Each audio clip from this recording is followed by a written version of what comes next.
Hi everybody, happy Monday. Okay, I know you can't see the top of my board, but that's because I went real low down here, so I needed you to be able to see that. So this board is for Go Math lesson 10.3.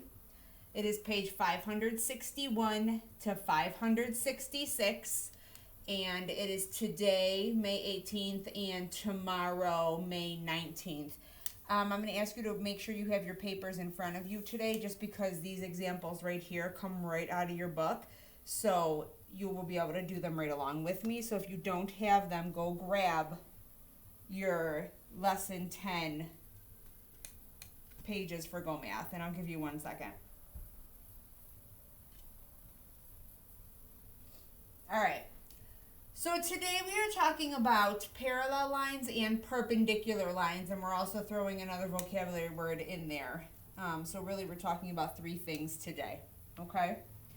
So the first set of lines that we are talking about is intersecting lines. Intersecting lines look like this, okay? They kind of form usually a crisscross pattern, or like this looks like an X, okay? Intersecting lines cross at a point, at a certain point, and in this case that certain point is right here, point X, okay? And that is what intersecting lines, that's what they're all about. They have to cross at least one point, and in this case this is point X. I'm sorry that I didn't say this before, but if you look at your Go Math lesson, page 561 has these examples on them. I took them right from the book, okay? So you can follow along with what I'm doing, and 561 is super important for this chapter. So always refer back to that if you have a question or you are confused. Okay, so these are intersecting lines. They're lines that cross each other at a given point, at a certain point, and they form like an X, okay? When we say this, we would say a line HI intersects line JK at point X. Okay? Sorry for my writing. It's a little crazy. I'm writing crooked a little bit. So this is how you would say this. Line HI, this whole thing is line HI, intersects line JK at point X. Intersecting is where they cross. So it intersects at point X because point X is where those two lines touch each other. It's where they cross each other. Okay? So those are intersecting lines. All right, parallel lines.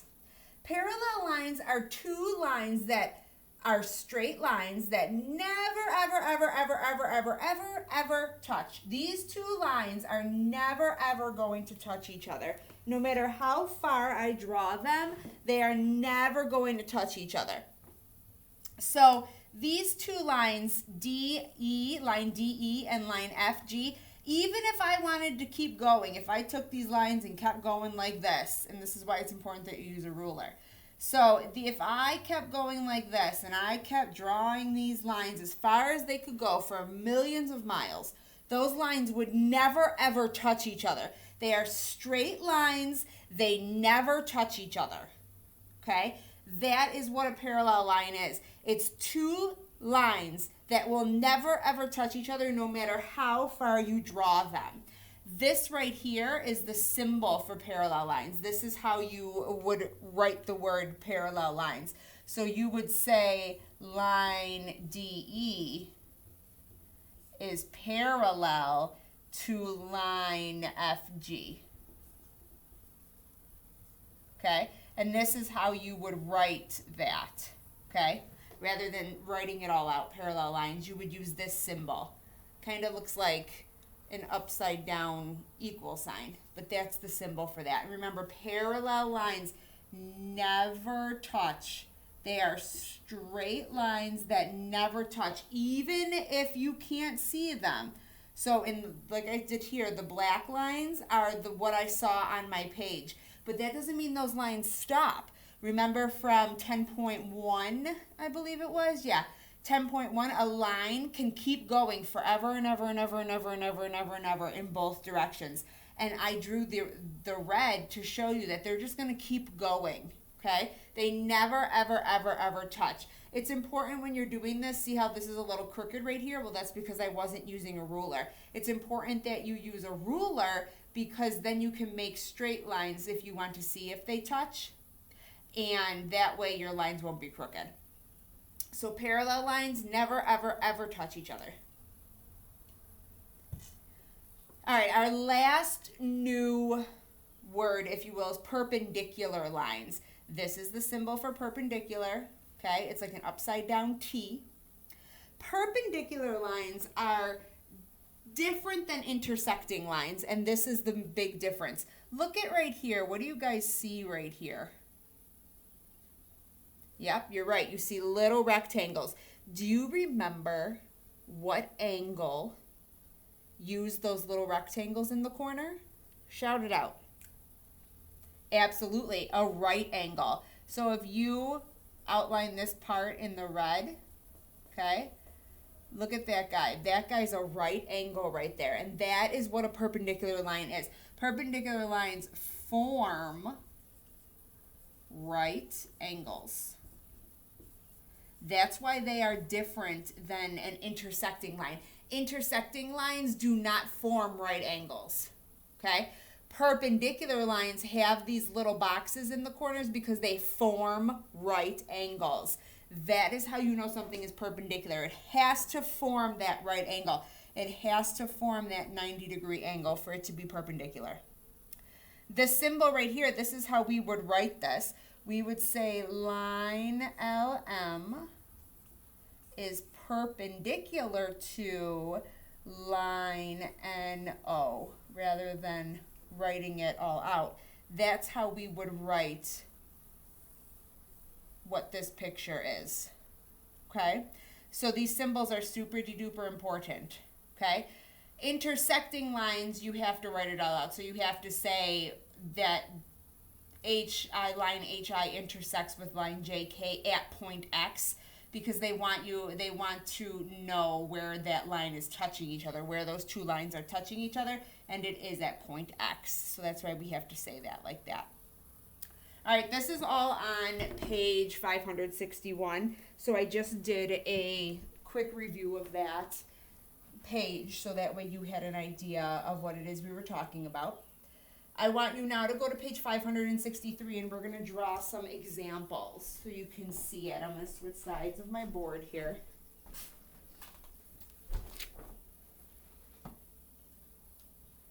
Okay, if you look at page 563, now a lot of what's in this chapter are different pictures, pictures of lines that are kind of like overlapping each other, and so you're going to have to look at the picture and kind of just pick these lines apart. Again, you can use color, you can color over those lines in different colors if you would like to make it easier for you. But I just want to give you a few examples right here. So it says on page 563 for us to draw what they're asking us to draw. So number 6 says line RS. I have this symbol right here, and then TU. All right, so what symbol is that for? Absolutely, if you look over here, this is the parallel symbol. So we know that these lines are parallel. We also know, because I told you, that parallel lines never, ever, ever, ever touch, okay? And so the simplest way to do this is they don't touch, okay? So let's make two lines. Don't make them right on top of each other, okay? Because you want to be able to see them. And you have to be sure you're labeling them. So this is RS and this is TU. Okay? So that would be a good answer, because these lines are parallel and they do not touch each other. Now I want to show you, you can also do parallel lines this way as well. It does not always have to be vertical. Okay, or I'm sorry, horizontal. This is horizontal.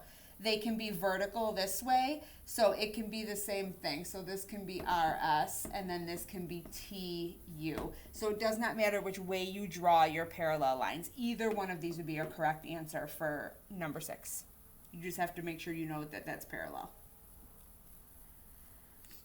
All right, let's jump to number 8. So I have line CD. I have this weird upside down T symbol, and I have line DE. Okay, what is that weird upside down T symbol telling me? What kind of lines are those? Absolutely. They are perpendicular lines. Okay, so what's special about perpendicular lines? What do they form? That's right, they form right angles. Okay, so you have to have a 90-degree angle there. So these two lines, you can draw CD like this, okay? And then I can draw, I have to have right angles, so can I go like this if it's a right angle? No, because look, if you look right here, these are not right angles, so you can't do that, okay? So let's erase that. All right, so there's CD, so I need right angles. How about if I did that? Are these right angles? Right here? Yes, they are. So that would be a good answer for number 8. Two lines that cross each other, they kind of form 4 L's. If you look at it, here's an L, here's an L, here's an L, and here's an L. Okay, so they cross each other and they form right angles. And those are perpendicular lines because of my symbol. All right, line ST intersecting line UV at point X. Well, that looks very similar to what we have up here, okay? So I know I have line ST, so I'm going to do this right here, ST, okay? And then I know I have line UV, and they have to cross each other at point X. So I'm going to do it like this. And there's a reason for that. So this is U and V. Okay, so where do they cross? They cross at point X. So here it is here. Okay, let me make it darker so you can see it. Okay, so this is point X right here, right in the middle. Okay, so those two lines are crossing at point X. And I did it not exactly in the middle for a reason, because it's okay if you make these lines not exactly in the middle of each other. I know this one looks exactly like an X because it's right in the middle. It's okay if you make intersecting lines that are not exactly even. You can put this intersecting line wherever you want on this line, as long as you label the point X where it intersects each other. Okay, so that's important to know. Okay. All right. So one last thing. I want you to remember that lines keep going even if you don't see them. Okay, and that is super important. This is an example, and it is on page 563, but I didn't draw the whole picture. I just wanted to show you this so you could see it. These two lines right here, whatever their names are, okay? If I said to you, are those lines parallel to each other? Now they're both straight. They're not touching each other right now. But are they parallel to each other? Remember that if we have parallel lines, they can never, ever touch. Never, ever, ever, never, ever, ever, ever, never. Okay, so that's your clue. So I know that in this picture it looks like that these lines are never going to touch, but let's extend them. Let's make them go longer. So this guy's going to go here, this guy's going to go here. Okay, it still looks like that they are not going to touch each other. Okay, but let's go up here. let's extend up here and see what happens. And I'm going to cut right over my words. Uh-oh. Do you guys see that? Look at what happened right there. Right there. What happened with those two lines right there? Yep, they touched each other. So are these lines parallel? No, they're not. They're actually intersecting because they would touch each other at this point right here. So that's why it's super important when you're looking at the questions in this particular chapter that you take your lines, if you have pictures to use, and maybe extend them a little bit. Make them a little bit longer because the pictures are trying to trick you. They're trying to make you think that lines are parallel when they're not, okay? So as you saw right here, if I kept going with these lines, they keep going, lines keep going in both directions, they would eventually touch right here. So they cannot be parallel lines. They have to be intersecting lines, okay? That was just a little side note for you to remember because it was very important for some of the questions in this chapter. Okay, so those are our 3 words that we are talking about today and tomorrow: intersecting, parallel, and perpendicular. Again, if you have any specific questions, please contact your teacher and they will be sure to help you, okay? And on Wednesday, I believe we are doing, we're talking about quadrilaterals. We're talking about 4-sided shapes. So that'll be fun. And always look back at your work, always look back at your pages in your Go Math book just to be sure you're reading over everything that I went over here. And you can always stop this video too. Remember that. Always stop it if you are looking for a specific topic that we are talking about. Stop the video and then look for that specific topic in your book, and that might help you as well. You can go back and forth, you can rewind, you can fast forward on these videos, so these are really nice to have, okay? All right, again, any specific questions, please contact your teacher. I hope you are having a wonderful start to your week, and I will be back on Wednesday. Thank you, everybody.